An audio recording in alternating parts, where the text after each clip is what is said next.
What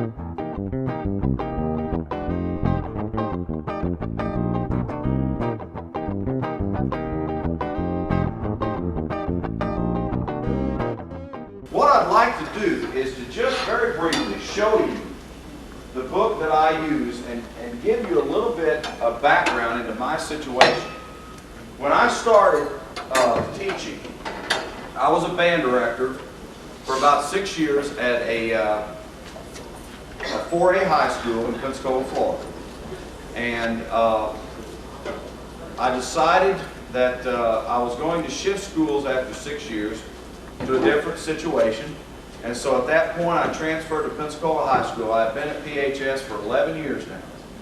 When I got there, I was going to be the assistant band director and the choral director because I didn't want to do all the overall responsibilities of the head band director's job anymore. Well, when I got over there in June, I started working with a very dear friend of mine that I've known for a long time. Come to find out the 1st of August, he tells me he's changing schools. So here I am at a new school with nobody as the head director, and here I'm in charge of the choral program already. And of course, by the 1st of August, everybody who's really qualified to teach or to take a head director's job already has one. So I ended up accepting the head director's job of the band as well as the choir and got an assistant to do both. Fortunately, my assistant could play piano much better than I could, so that kind of worked out okay. But after 3 years of doing that and spending the majority of my time with the marching band, and those of you that are band directors understand how that goes, I just decided I was tired of all the marching and all the Friday nights and all the afternoons and so forth. And I asked if I could move to the choral side and just stay over there and get someone else to come in and do the band, and they finally agreed. And so that's what I did starting 7 years ago. I started, when I first started the choral program by itself, I didn't have enough kids in the choral program because the majority of my time had been spent with the band program, as you know how that goes. And so I didn't have enough kids to justify a full load as a choral director. So I'm sure that none of you have ever had to do this before. I taught 2 sections of world history, 9th grade, which I was extremely well qualified for. I lived in the United States and that had some history, so I figured I had some background in that. And I'll be honest with you, I enjoyed it. But one of the reasons I enjoyed it was because I was able to work with kids that otherwise I would never see or never know. Then after 2 years of that, they shifted me. They figured I had graduated or something. So then I got 2 sections of world geography. And I figured, well, I've driven on some roads before, so I knew some geography. And I did basically what a lot of us have had to do if you've ever had to teach out of field. I stayed far enough ahead of the kids to be able to teach them what I had learned a couple days before. And that's where I had taken my path, so to speak, in my educational career. And for those 4 years that I was teaching out of field, I begged them, let me have a guitar program. And I talked to them, and they said, no, we're not going to do that, blah, blah, blah. And so for 3 years of begging, I got nowhere. And finally, the 4th year, they let me at least offer it as a class to see how many kids we could get signed up for. And the first year of registration, before that year I actually got my class, they allowed me to have registration. I got 15 kids to sign up and they let the class make. So I started with a guitar program with 15 kids. Now I played guitar since I was 8 years old. I didn't get serious about it until I was about a sophomore in high school and finally learned how to really play. I thought I had made it when I learned how to play Day Tripper by the Beatles. You know how that goes. Well, some of the kids that you will work with think that they have made it when they've learned to play something that one of their rock idols, so to speak, has put out on recording. But at the time that that I started this class, I had no idea what I was going to use as a method book. And literally the week before my class was supposed to start, my music supervisor, we were having a choral meeting and going through some books and stuff to more or less report on. He handed me this book and he said, I want you to look at this and tell me what you think about it. Because he knew I was going to start a guitar program. And this was the first time that I had run across this book. I started looking through it. There's 250-something pages in this book. And one of the things that I knew I was going to have to do was, if I was going to teach a guitar ensemble, I was going to have some guitar ensemble pieces for those kids to play to keep them interested. And I thought, man, if I thought I had spent a lot of time working a marching band, how much time am I going to spend writing ensemble pieces? Well, then I started looking through here, and as you can see in the handout, it shows you a little bit about how this book is designed. And we encourage you, if you will, to come down to our booth, which is located on the 100 aisle to the right, just as you come in to the exhibit area. And you get a chance to come see the book in explicit detail, and we'd be happy to talk to you about it.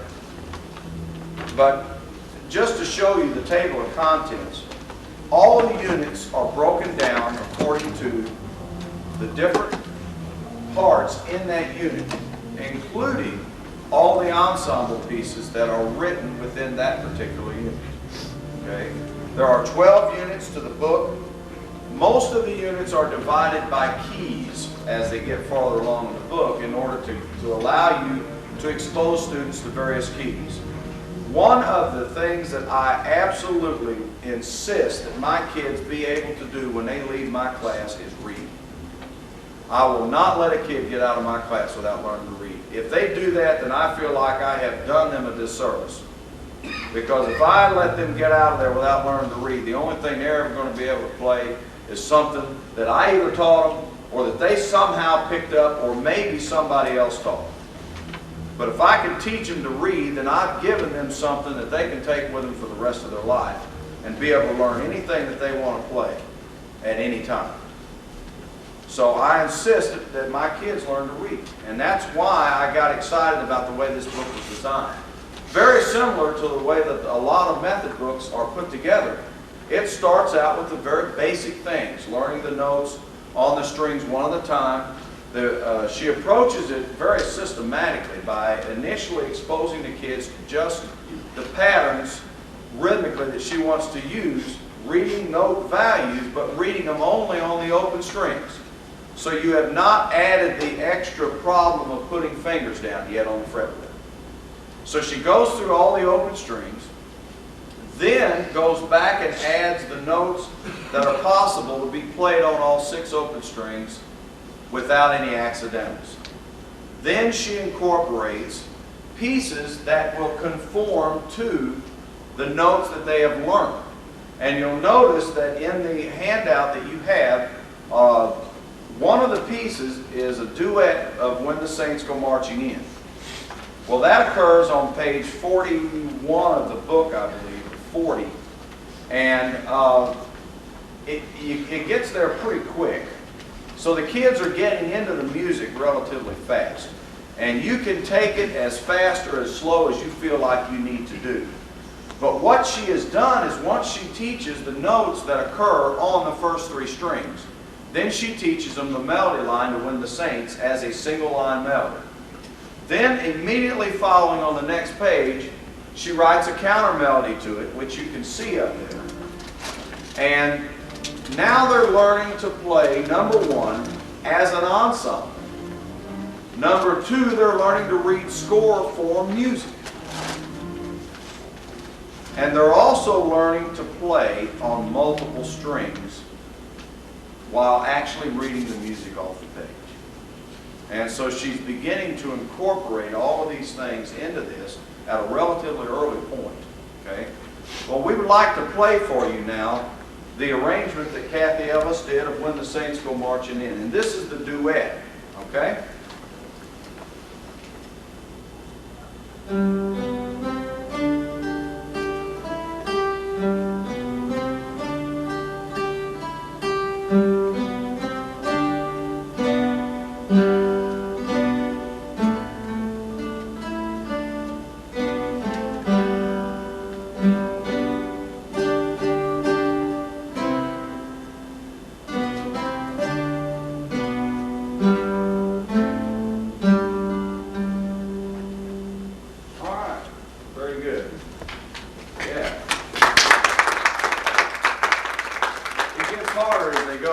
That's the problem.